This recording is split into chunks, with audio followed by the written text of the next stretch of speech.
కాంగ్రెస్ యువనేత రాహుల్ పై జనం జోకులేస్తున్నారు. సోషల్ మీడియాలో ఇప్పుడు కుప్పలు తెప్పలుగా యువనేతపై జోకుల్ని పేల్చేస్తున్నారు. Mummy returns, Batman returns, Baba returns అంటూ ఫుల్ గా సెటైర్లు వేస్తున్నారు.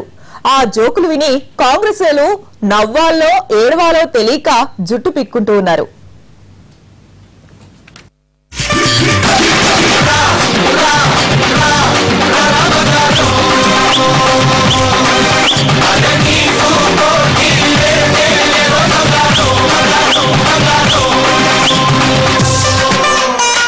నిన్న ఫైన్ మార్నింగ్ రాహుల్ ఇండియాలో అడుగుపెట్టాడు.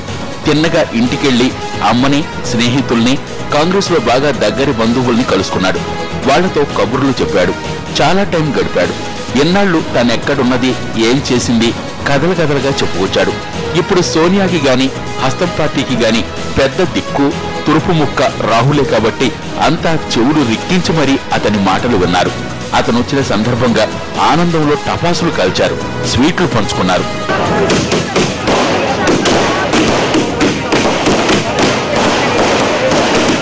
అదిగో అక్కడున్నాడు, ఇదిగో ఇక్కడున్నాడంటూ ఎన్నాళ్లు సస్పెన్స్ క్రియేట్ చేసిన రాహుల్ మొత్తం మీద రానే వచ్చాడు. ఫిబ్రవరి 22 నుంచి పత్తా లేకుండా పోయిన రాహుల్ ఫ్లైట్ దిగ్గానే ఫైరింగ్ మొదలైంది.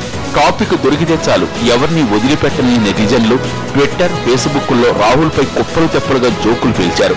రాహుల్ ఇంటికొచ్చాడన్న కబురు వినగానే సోషల్ మీడియాని సెటైర్లతో నింపేశారు. టీవీ యాక్టర్, యాంకర్ అయిన వీర్ దాస్ రాహుల్ ని చాలాసార్లు కాంగ్రెస్ లాంచ్ చేసింది, ఇప్పుడు మళ్లీ కొత్తగా రీలాంచ్ చేస్తారంటూ జోక్ పీల్చాడు.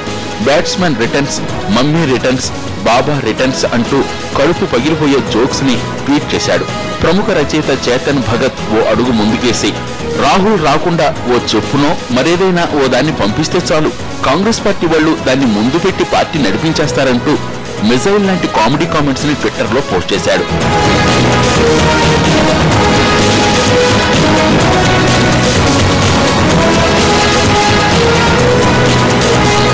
ఓ పొలిటికల్ లీడర్ పై అన్నేసి జోక్స్ రావటం బహుశా ఇదే తొలిసారి కావచ్చు.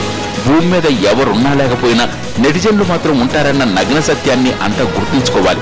ముఖ్యంగా మన నేతలు దీన్ని గుర్తుంచుకుని జాగ్రత్తగా మసులుకోవాలి.